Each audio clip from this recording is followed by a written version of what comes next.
Alhamdulillahi Rabbil Alamin. Nasta'inu wa nastaghfiruh wa na'udzu billahi min syururi anfusina wa min sayyiati a'malina. May yahdihillahu fala mudilla lahu wa may yudlil fala hadiya lahu.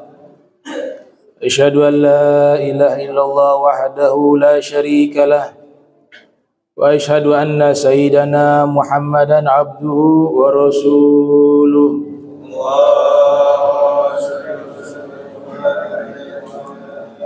Allahumma salli wa sallim wa karrim wa zid ala sayyidina wa habibina wa syafi'ina wa qurrati a'yunina maulana Muhammad wa ala alihi wa ashabihi ajma'in, amma ba'du. Fa ya ayyuhan nas usikum wa nafsi bitaqwallah faqad faza man ittaqa. Subhanak la ilma lana illa ma 'allamtana innaka antal alimul hakim. Rabbi ishrah li sadri wa yassir li amri wa halul 'uqdatan min lisani yafqahu qawli wa saddid lisani wa hadi qalbi bihaqqi sayyidina Muhammadin sallallahu alaihi wa alihi wa barak wa sallam. Alhamdulillah, puji syukur kehadirat Allah. Salawat salam senantiasa tercurahkan kepada junjungan mulia Nabi tercinta Sayyiduna wa Maulana Muhammad sallallahu alaihi wa alihi wa barak wa sallam, beserta segenap keluarga beliau, sahabat beliau dan umatnya. Ikhwanul muslimin rahimakumullah, kita menyaksikan di mana saudara-saudara kita yang ada di Palestina, khususnya di Rafah, beberapa hari yang lalu telah dibantai mereka.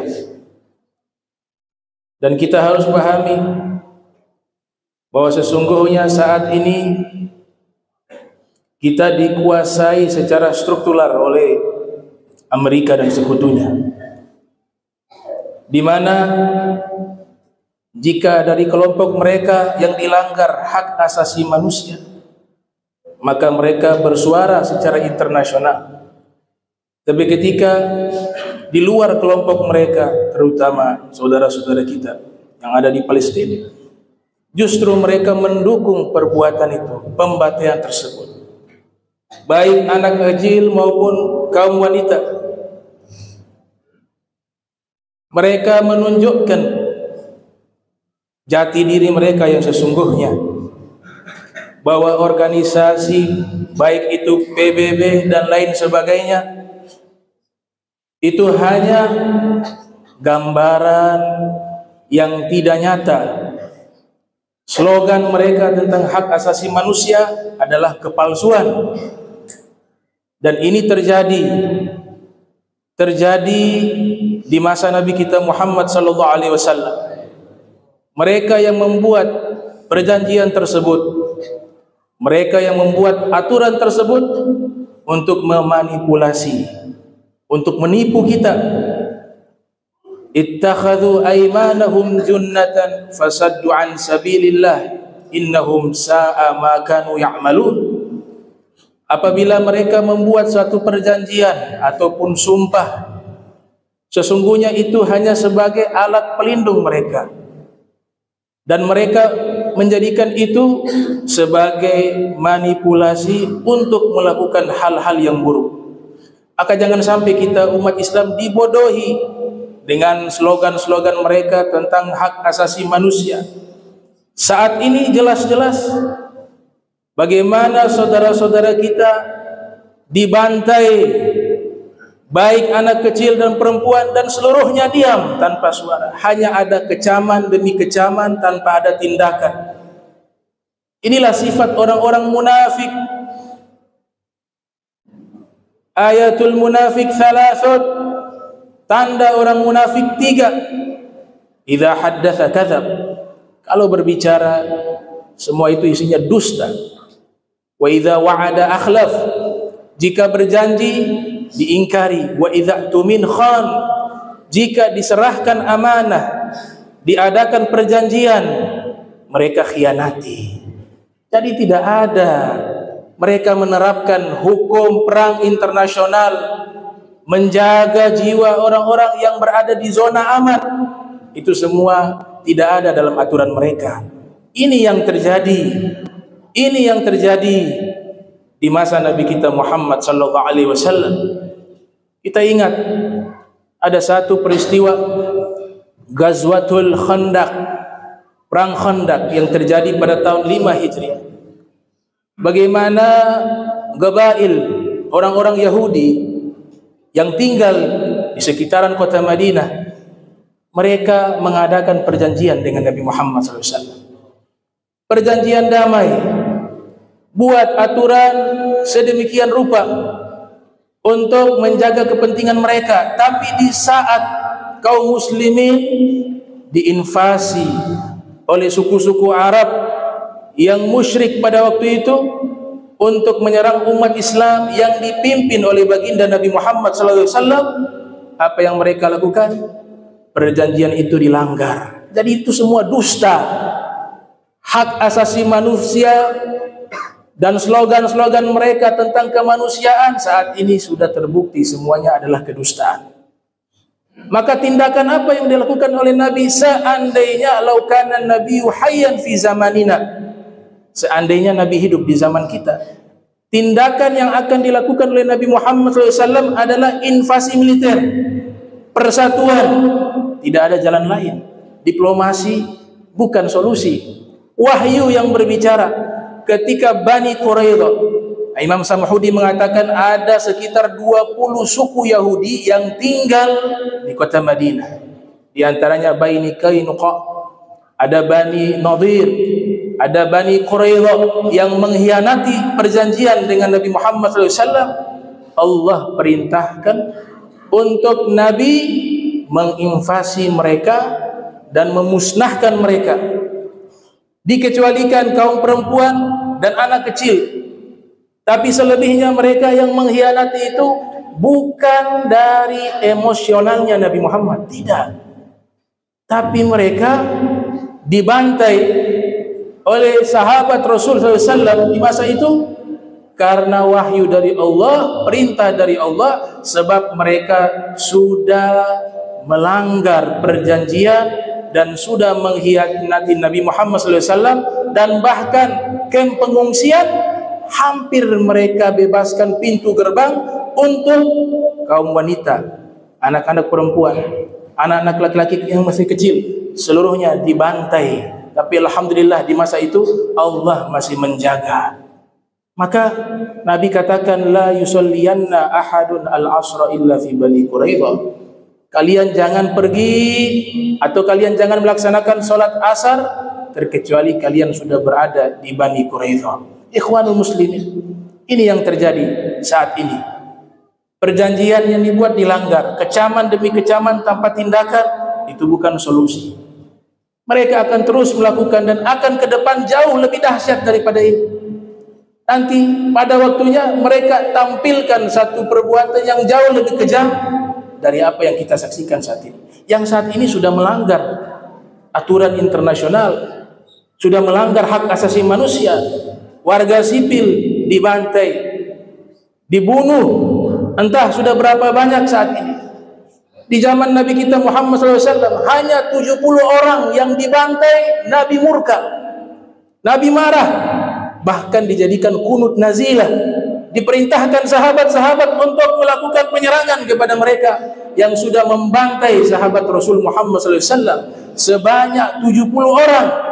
70 orang Rasulullah murka, Rasulullah marah. Sekarang berapa banyak yang dibantai sahabat yang sudah dewasa waktu itu, para penghafal Al-Quran, 70 orang. Bagaimana kiranya kalau Nabi hidup di zaman kita, Nabi menyaksikan dan mendengar sendiri anak-anak bayi kaum muslimin dibunuh, kaum wanita dibunuh. Bahasa iman yang berbicara. Tidak mungkin dia diam. Wahai para pejabat, wahai presiden, wahai para raja, kalian diberikan amanah bertindak, bukan berbicara dan mengecam. Nabi katakan, siapa yang melihat kemungkaran, falyughayyirhu biyadihi, Kalau dia memiliki jabatan, maka harus dirubah dengan tindakan, bukan dengan ucapan. Dan jika dengan jabatan dia tidak miliki, dia seperti para ulama, orang-orang yang hanya mampu berbicara, maka silakan dia wajib mengecam dengan lisannya. Tidak boleh seorang dai diam ketika menyaksikan ada kemungkaran yang begitu besar, pembantaian besar-besaran, maka dia harus sampaikan dengan lisannya. Dan kita yang tidak mampu dengan tindakan, tidak mampu dengan lisan, Nabi katakan harus ada keprihatinan di dalam hatinya, kesedihan dalam hatinya. Hanya ada 3 opsi tersebut. Jika selain daripada itu dia tidak mampu bertindak dengan tindakan, dengan jabatannya, tidak mampu dengan lisan, bahkan di hatinya tidak ada masalah apa-apa, tidak ada kesedihan sama sekali, maka Rasul Muhammad sallallahu alaihi wasallam mengatakan ada yang bermasalah dengan keimanannya, ada yang bermasalah dengan Islamnya. La yu'minu ahadukum hatta yakuna, tidak beriman seorang di antara kalian hingga dia menjadikan saudaranya itu dia cintai sama seperti dirinya sendiri, bahkan lebih dari dirinya sendiri. Ikhwanul muslimin rahimakumullah. Maka yang kita saksikan saat ini bagaimana para pejabat pemerintah, presiden dan raja khususnya di negara-negara Islam sampai saat ini kita lihat mereka masih diam. Wallah, itu akan menjadi satu tanggungjawab dan akan diminta pertanggungjawaban oleh Allah Subhanahu wa taala di yaumil qiyamah. Walau tara idzil mujrimun nakisu ru'usihim 'inda rabbihim Rabbana absarna wa sami'na farji'na na'mal shalihan inna muqinun. Jangan sampai mereka tergolong orang-orang yang ada di dalam ayat Al-Quran yang Allah nyatakan kelak mereka para orang-orang pendosa, orang-orang yang tidak mau membantu saudara-saudaranya yang jelas-jelas tertindas dari kalangan para pejabat, presidenkah itu, rajakah itu. Mereka nanti akan malu menghadap Allah, menundukkan kepalanya. Mereka mendengar kejadian itu, bahkan mereka melihat, tapi mereka mendiamkan. Sungguh mereka adalah orang-orang yang akan dipermalukan oleh Allah Subhanahu wa taala di yaumil qiyamah. Dan kelak nanti menghadap Nabi Muhammad sallallahu alaihi wasallam, kira apa yang akan mereka sampaikan di hadapan baginda Nabi Muhammad sallallahu alaihi wasallam. Ikhwanul muslimin, Rasulullah jika hidup di zaman kita, dipastikan insyaallah tidak mungkin Nabi diam. Tidak mungkin Nabi hanya berpidato. Hasya wa kalla. Kemungkaran yang jelas-jelas terjadi. Apalagi yang mampu dengan militernya, mampu dengan pemerintahannya, tapi karena rasa takut dengan dunia, takut ekonominya hancur, takut diinvasi balas oleh musuh-musuh tersebut, Amerika, Israel dan sekutunya, mereka tidak berani. Karena apa? Karena hubbud dunia, kata Nabi Muhammad SAW. Dalam hatinya sudah ada penyakit cinta dunia, takut mati. Itulah penyakit yang benar-benar terjadi saat ini. Kadal fakru ayyakuna kufra. Dan penyakit takut rusaknya ekonomi, tapi tidak takut rusaknya keimanan. Sungguh ini akan membawa kepada kekufuran, hampir-hampir kefakiran, dan takut kepada ekonomi yang akan hancur, dia membawa kepada kekufuran. Ikhwanul muslimin rahimakumullah, kami sebagai dai wajib menyampaikan, umat Islam adalah saudara, kal jasad al-wahid, seperti satu tubuh. Jika ada yang tersakiti dari satu tubuh tersebut, maka seluruhnya merasakan sakit yang sama. Inilah bagian kewajiban bagi kita menyampaikan dengan lisan. Terserah bagaimana tindakan selanjutnya. Yang bertanggung jawab bukan masyarakat biasa, tapi yang bertanggung jawab adalah para presiden, para raja yang memiliki jabatan tersebut. Wallahi, sungguh hal ini membuat malu yang merdeka Palestina, tapi yang lain semuanya dijajah. Memboikot daripada produk-produk mereka pun kita tidak mampu. Lantas berbicara dengan mengorbankan nyawa kepada Allah Subhanahu wa taala dan Rasul Muhammad sallallahu alaihi wasallam. Ikhwanul muslimin, maka wajib bagi kita untuk terus mengingatkan, nanti ke depan jauh lebih dahsyat daripada ini. Ini tidak seberapa. Nanti lihat beberapa waktu ke depan mereka akan melakukan hal yang lebih jahat, lebih dahsyat daripada ini. Barakallahu li wa lakum. ونفعني وإياكم فيما من آيات الحكيم وتقبل مني ومنكم تلاوته إنه هو السميع العليم. أقول قولي لي ولسائر المسلمين والمسلمات والمؤمنين والمؤمنات الأحياء منهم والأموات فاستغفروه إنه هو الغفور الرحيم. اللهم صل على سيدنا محمد وعلى آل سيدنا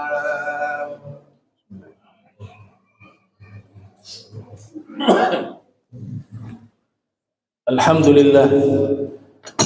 لله رب العالمين. اللهم صل وسلم على سيدنا محمد وعلى آله وصحبه أجمعين. أما بعد فيا أيها الناس أوصيكم ونفسي بتقوى الله فقد فاز من اتقى وحاضر الجمعة والجماعات. وقال الله سبحانه وتعالى يا أيها الذين آمنوا إذا نودي للصلاة من يوم الجمعة فاسعوا إلى ذكر الله وذروا البيع ذلكم خير لكم إن كنتم تعلمون.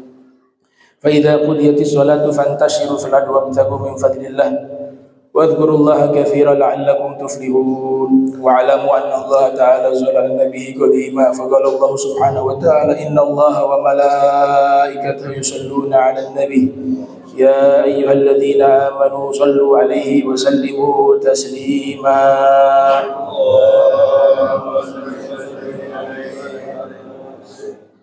اللهم صل وسلم على سيدنا محمد في الأولين وصل وسلم على سيدنا محمد في الآخرين وصل وسلم على سيدنا محمد في كل وقت وحين وصل وسلم على سيد الأنبياء المرسلين وعلى الملائكة المقربين وعلى عباد الله الصالحين من أهل السماوات وأرضين. ورضي الله تبارك وتعالى عن سادتنا ذوي القدر سيدنا أبي بكر وعمر وعثمان وعلي وعن سائر الأصحاب رسول الله أجمعين والتابعين لهم بإحسان إلى يوم الدين. وانصرنا وارحمنا معهم برحمتك يا أرحم الراحمين. يا الله يا حي يا قيوم لا إله إلا أنت يا الله يا واسع المغفرة يا أرحم الراحمين. اللهم احمي المسلمين في القدس وغزة وفي كل فلسطين. اللهم كن لهم عونا ونصيرا. اللهم عليك باليهود الظالمين وصهاينة الغاصبين. اللهم احصهم عددا واقتلهم بددا ولا تغادر منهم أحدا. اللهم أرنا فيهم عجائب قدرتك واجعلهم عبرة لغيرهم يا رب العالمين. اللهم انصر إخواننا المستضعفين في فلسطين. اللهم فك قيد أسرهم وفرج عنه كربهم. اللهم اشف مرضاهم وقوي عاجزهم. اللهم علم على بلائهم وحول عليهم يا رب العالمين. اللهم ادفع عنا والمسلمين الغلاء والبلاء والوباء والفحشاء والمنكر والسيوف مختلفة والشدائد والمحن ما ظهر منها ما بطن من بلدنا هذا خاصة ومن بلدان المسلمين عامة إنك على كل شيء قدير. اللهم اغفر للمسلمين والمسلمات والمؤمنين والمؤمنات الأحياء منهم والأموات إنك مجيب دعوات القاضي والحاجة وغفر الذنوب والخطيئات يا أرحم الراحمين. ربنا آتنا في الدنيا حسنة وفي الآخرة حسنة وقنا عذاب النار وادخلنا الجنة مع الأبرار يا عزيز يا غفار يا رب العالمين. وصلى الله على سيدنا محمد وعلى آله وصحبه وبارك وسلم والحمد لله رب العالمين. عباد الله إن الله يأمر بالعدل والإحسان وإيتاء ذي القربى وينهى عن الفحشاء والمنكر والبغي يعظكم لعلكم تذكرون. فاذكروا الله يذكركم واشكروه على نعمه فاسألوه من فضله يعطيكم فلا ذكر الله أكبر. أقيموا الصلاة.